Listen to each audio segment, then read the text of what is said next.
are used, and how do we prevent decay of our products. Solution is agricultural inputs should be provided at low cost. Warehouses should be built across the country to prevent the use going wild. The next part that I want to talk about is the chicken imports. We can do a value chain approach in chicken, where we segment various players along the value chain to do specifics, yields on the eggs, the various medication that we give to the chicken, and the chicken production. So if the chicken farmer wants to segment himself to the production of day-old chicks, that's the key that we provide for them. If they also want to do the processing, we segment that. So the value chain approach in the chicken would definitely yield a lot more than what we have this separate chicken going, everybody doing from A to Z. Now, if we look at housing, once we fed ourselves, we need to see housing costs is very prohibitive now. People cannot afford to do housing, basically because of the cost of cement.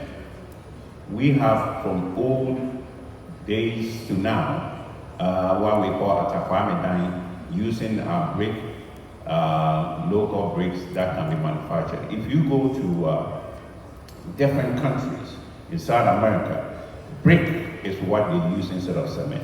And we can do that by limiting the cement use and creating incentives for the use of bricks. So that's for housing, that's a solution.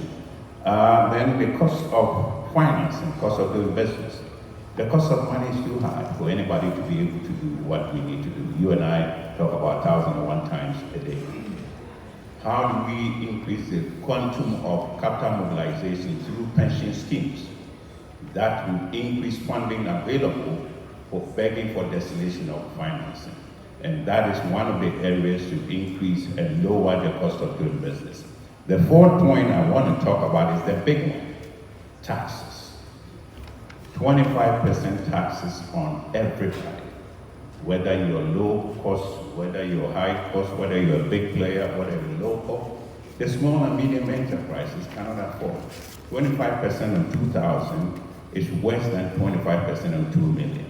So we think that there should be staggered tax system.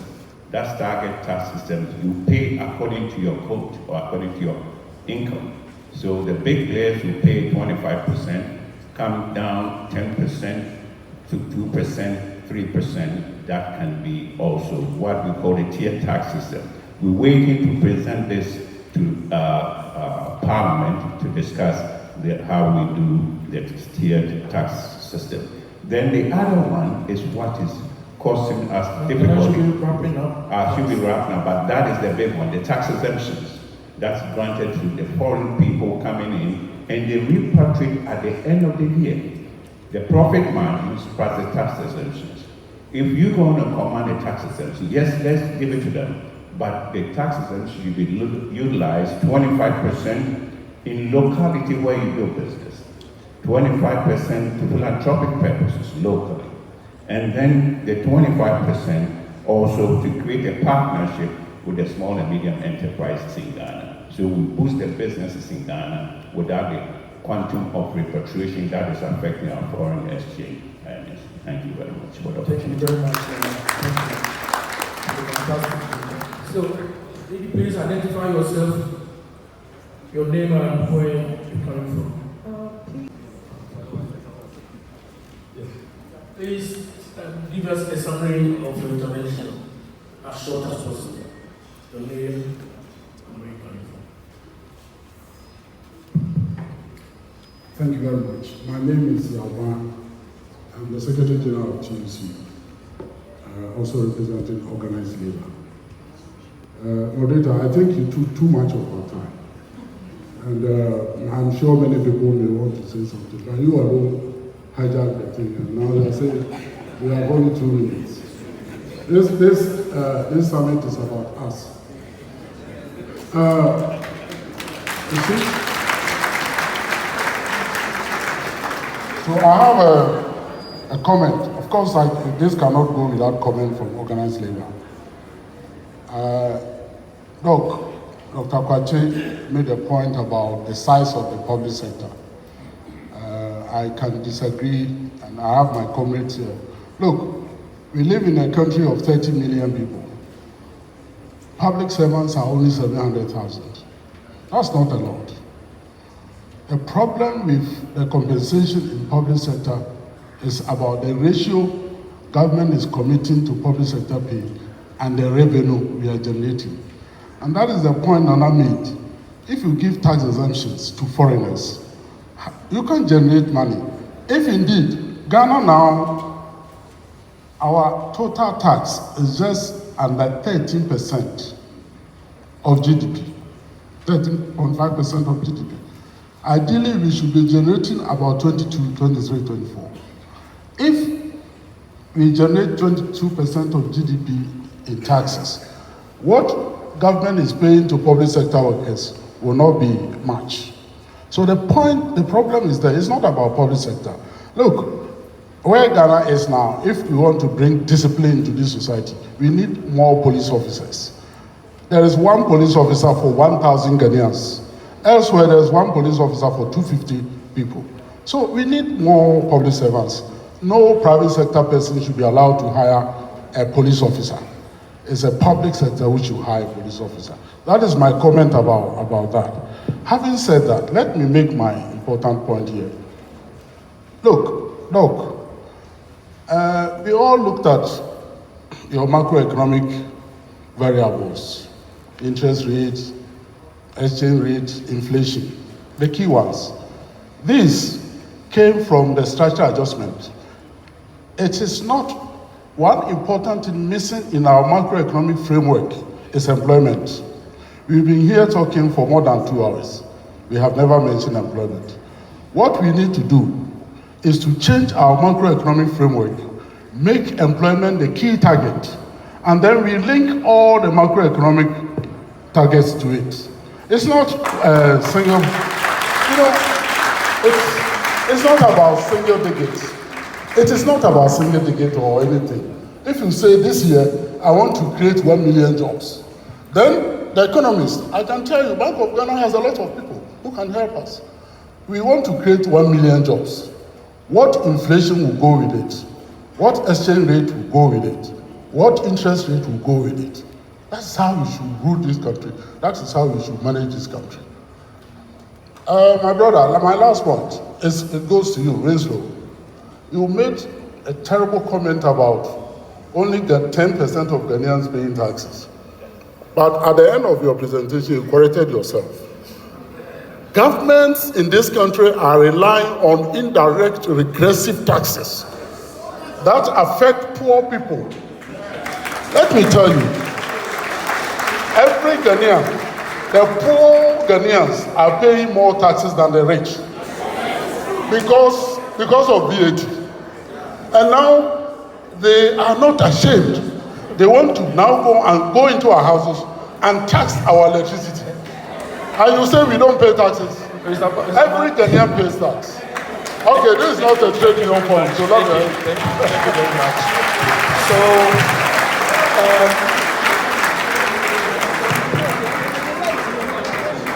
please, organizers, if you could just put on screen an email address that contributors who don't have an opportunity to send through their comments and pass their comments to these emails or telephone numbers. Because there are a lot of hands, we have so much just 2 minutes left to handle that matter. But please, you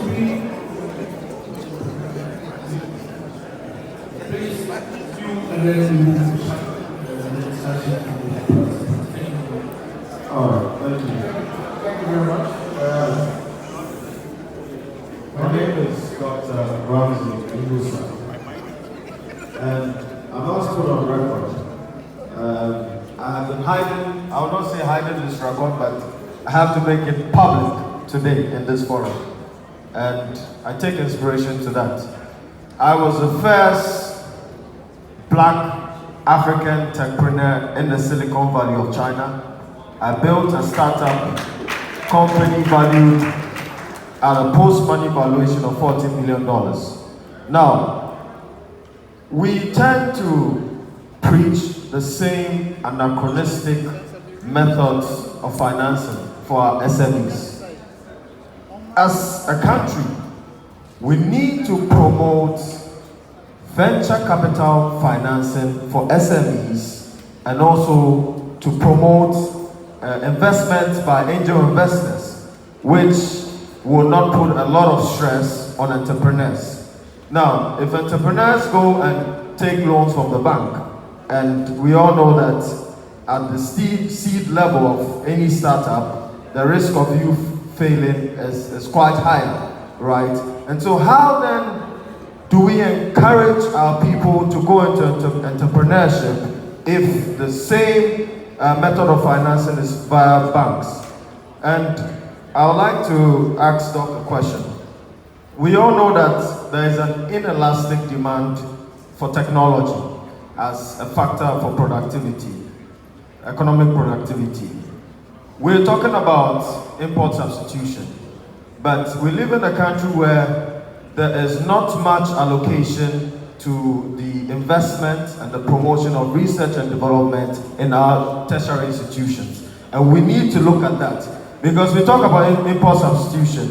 You do not finance universities, you do not finance institutions to be able to research and develop Ghanaian-owned, Ghanaian-centered technologies to solve our problems that can enable us compete locally and internationally. Thank you very much. Thank you.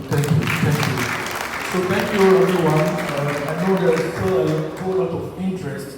We're going to put the email address on the screen so we can capture your views. They are very important to us, all the views that have been expressed.